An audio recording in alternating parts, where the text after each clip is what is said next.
Halo semuanya, perkenalkan nama saya Hana Felicia Simbolon dengan nomor induk mahasiswa 32033321107. Di sini saya akan menjelaskan tentang Nahdlatul Ulama dan Muhammadiyah.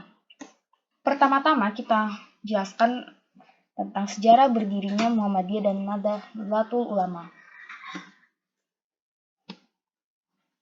Yang pertama adalah sejarah berdirinya organisasi Muhammadiyah.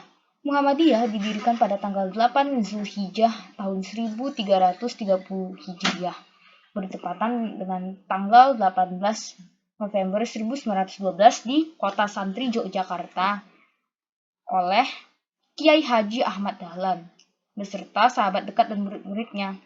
Organisasi ini diberi nama Muhammadiyah, yaitu sesuai dengan namanya, semua orang yang beragama Islam dan memahami bahwa Nabi Muhammad adalah hamba yang menegakkan dan menjunjung tinggi agama Islam sehingga terwujud masyarakat Islam yang benar-benar masyarakat ulama. Yang berikutnya adalah latar belakang berdirinya Muhammadiyah. Muhammadiyah ini lahir tidak lain dikarenakan diilhami, dimotivasi, dan disemangati oleh ajaran Al-Quran, dan karena itu pula seluruh geraknya tidak ada motif lain kecuali semata-mata untuk merealisasikan prinsip-prinsip ajaran agama Islam. Kata Muhammadiyah sendiri secara bahasa berarti pengikut Nabi Muhammad. Penggunaan kata Muhammadiyah dimaksudkan untuk menisbahkan atau menghubungkan dengan ajaran dan jejak perjuangan Nabi Muhammad. Penisbahan nama tersebut menurut Haji Jarnawi Hadikusuma mengandung pengertian sebagai berikut. Dengan nama itu, dia bermaksud untuk menjelaskan bahwa pendukung organisasi itu adalah umat Muhammad dan asasnya adalah ajaran Nabi Muhammad SAW, yaitu Islam. Maksudnya,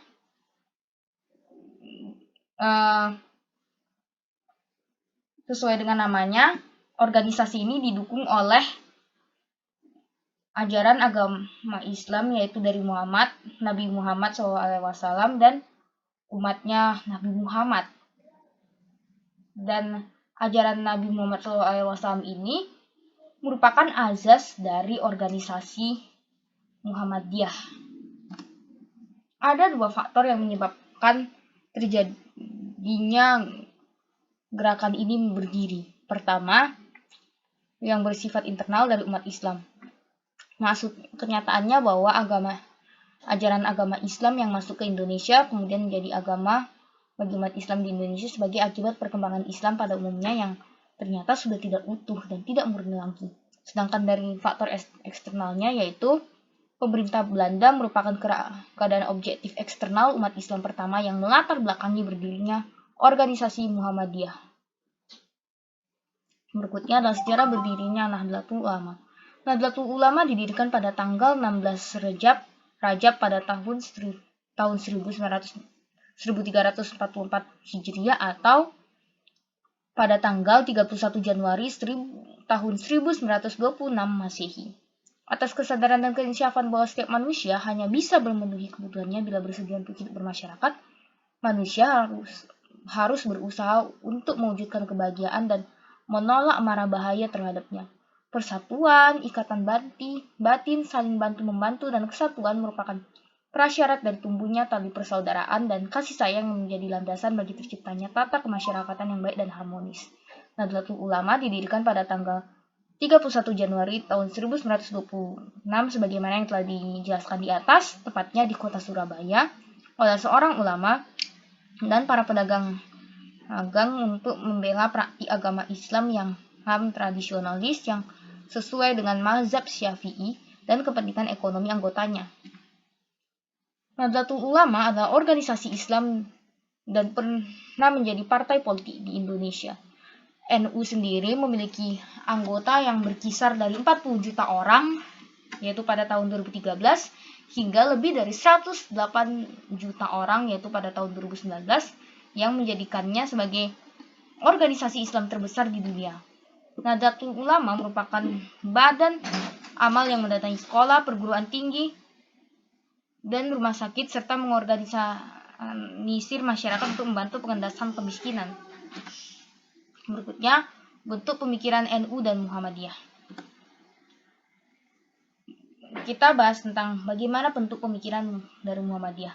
Kategorisasi pemikiran Muhammadiyah mengelompokkan pemikiran Muhammadiyah ke dalam jenis pemikiran yang bersifat filosofis dan teoritis.